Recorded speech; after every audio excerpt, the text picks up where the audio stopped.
Jars with mysterious powders, vials with strange liquids, dried herbs and minerals, ancient tomes filled with secrets, recipes, and wonder. Welcome to my channel Dalma Makes, and welcome to this craft project. I made a miniature potions library shadow box.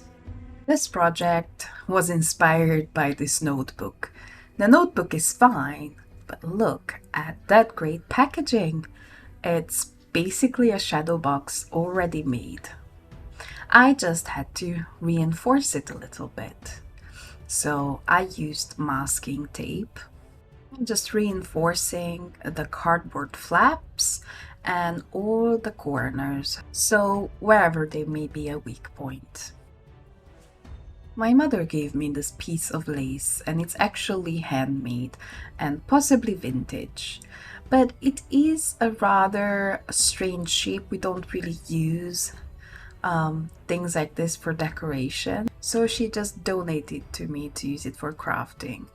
But before we get to gluing, I realized I first need to make the shelves and the compartment inserts. And to do that, I'm going to be using a little bit of foam core. I'm just measuring the depth and the width of the box and cutting appropriately sized rectangles to be the shelves. I'm aiming to have 5 separate sections, and that's the arrangement I want. To put them in, I'm just going to use a little bit of hot glue, and I make sure that everything fits nicely and everything is mostly at 90-degree angles. Between the paper tape, the cardboard, the foam core, I have a lot of different textures, and I want to unify them and also make them more interesting. So I'm going to use a mixture of baking soda and some cheap acrylic paint, and I'm going to make a sort of texture paste. The gritty texture of the baking soda is really interesting when it dries, and it actually reinforces the material that's gonna be covered in. I'm just gonna use a spatula and a brush to apply a thin coat of this texture paste all over every surface in this shadow box. When the box completely dried, I am going to glue on that lace for texture. I considered using hot glue, but I didn't want it seeping through the lace and actually obscuring the shapes. So I'm using a gel matte medium instead and really saturating the fabric. And this assures me that it will never come off, but it also seals in that layer of gritty texture paste from before. So I'm going all over the box with my matte medium. That's gonna take a long time to dry, so meanwhile I'm going to start working on making some miniature books. And I'm taking a shortcut. Instead of making pages out of paper, I'm going to make the text block of the books out of some scrap foam core and use double-sided colored cardstock for the covers of the book. After all, when the project is assembled, most of what you'll see is just the spines of the book. This is a simple and easy way to make lots of many books. It still took me about an hour to make all of the books that I needed, but if you streamline the process, it's pretty easy and relaxing. I used lots of different colored cardstock with patterns on it, sort of to allude to different designs. And I made one that was chunkier, thicker. I just used 2 layers of foam core for that. Of course, to make them look more finished and a little bit aged, I'm inking them with some brown ink. I'm quite happy with my little pile. I think they look adorable, and I like that there's quite a good variation in shapes and colors, but they all kind of will fit on the same shelves. I still want to make a few books that actually open with pages, and for this I'm going to use some extra notebook inserts that I had lying around. These are a nice creamy craft color. As I measured, I realized I could cut them up in 4, and I will be making little stacks of them so that some books have more pages and some have less, but that's just gonna give me a nice variation.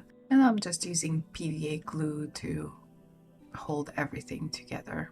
These ones I'm paying a little bit more attention to detail because these will be more of the display pieces. And of course I'm giving them nice covers as well from other pattern papers. I'm using similar colors though, muted earth tones and splashes of green and blue.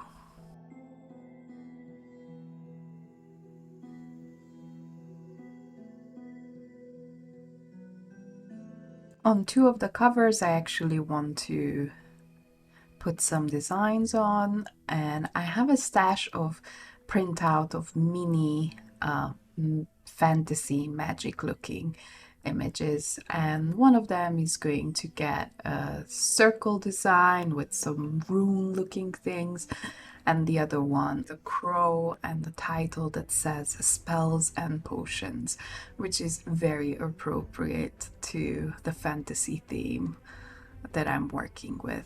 When the glue has completely dried, it is time to paint it, but then I realized I had little bits sticking out here and there, so I'm just taking my scissors and neatening out some of the edges.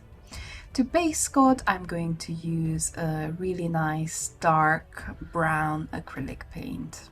And I'm being pretty generous, making sure to get into all of the nooks and crannies so that I have full coverage in one coat. Because of the matte medium, the lace is not so porous anymore, so it won't be absorbing as much acrylic paint. Therefore, less is wasted and it's going to dry a lot faster than without.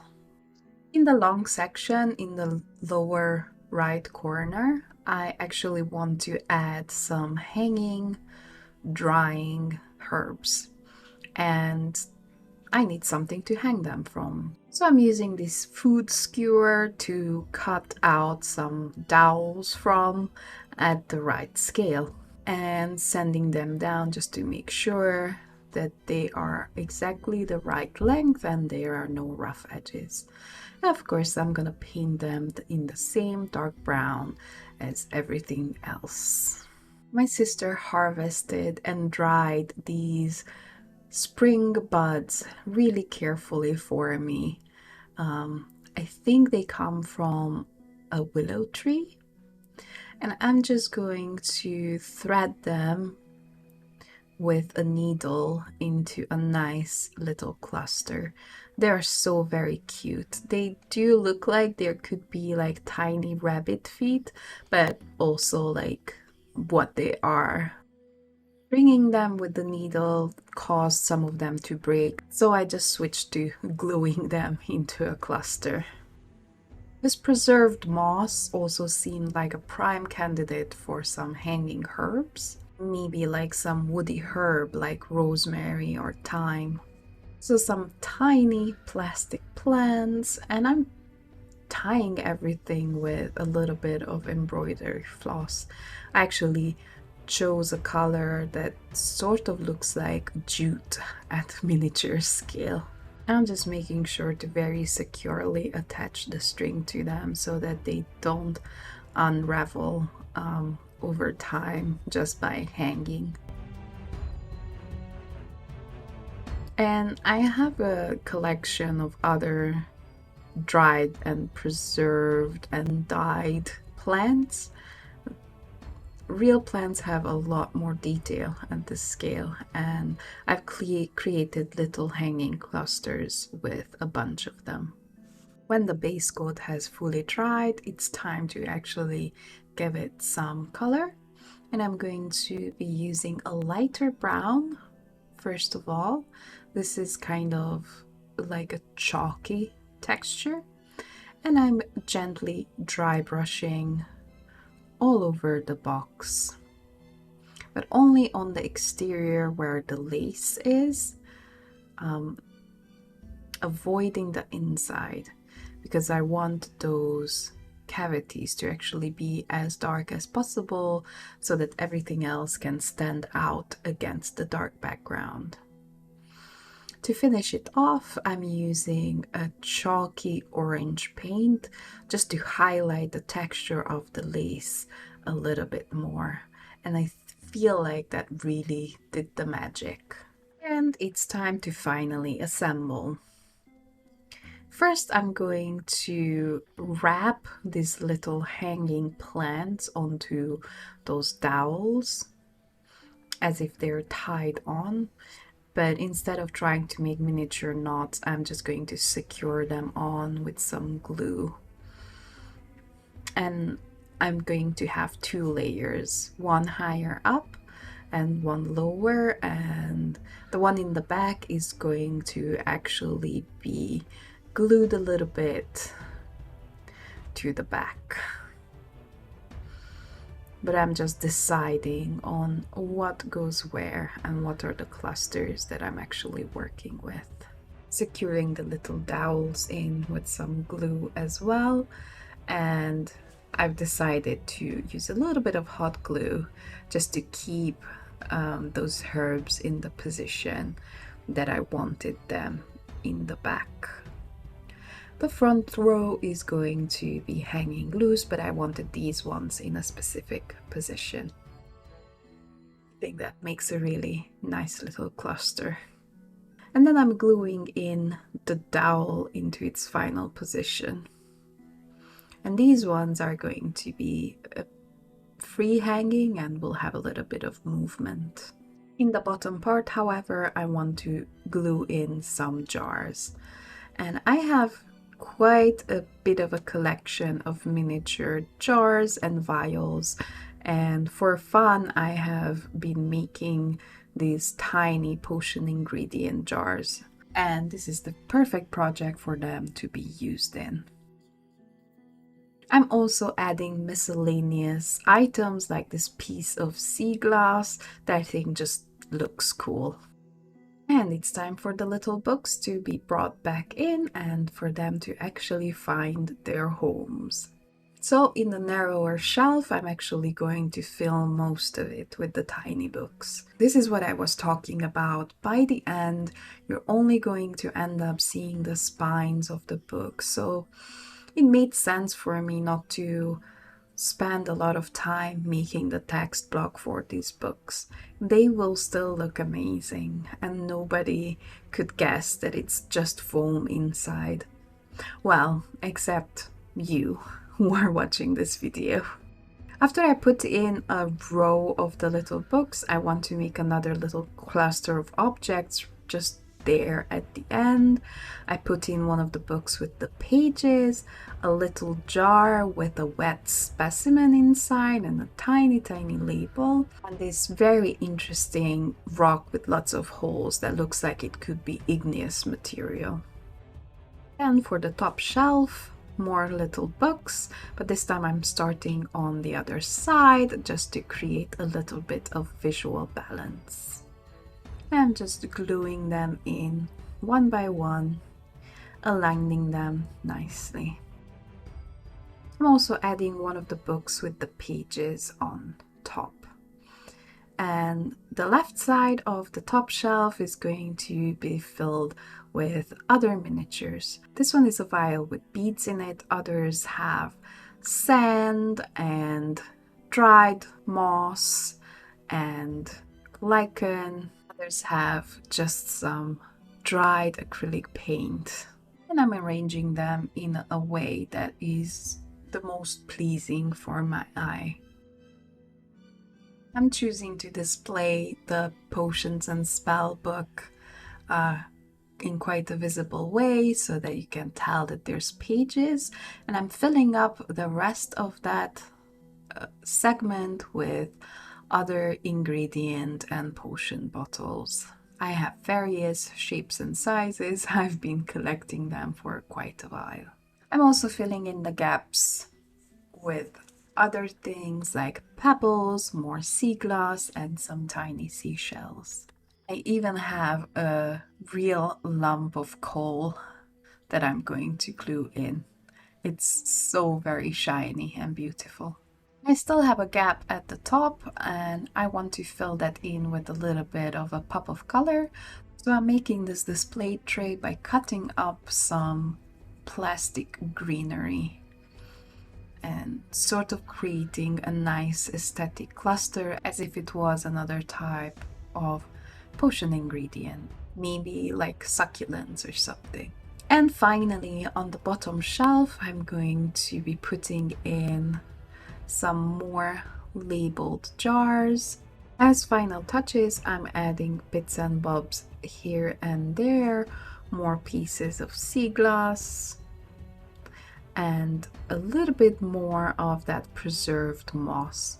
I'm putting these in strategic places to hide anywhere I might have a little bit of glue overspill. And because it's nice and green, it also brings a pop of color. And I'm done. All the shelves have been filled, all the potion ingredients have been displayed, the books have been arranged. And this is going to be such a lovely little display for my home. I really like fantasy, and the aesthetic of potion making with ingredients is just so cute. And everything at this scale in miniature is just adorable.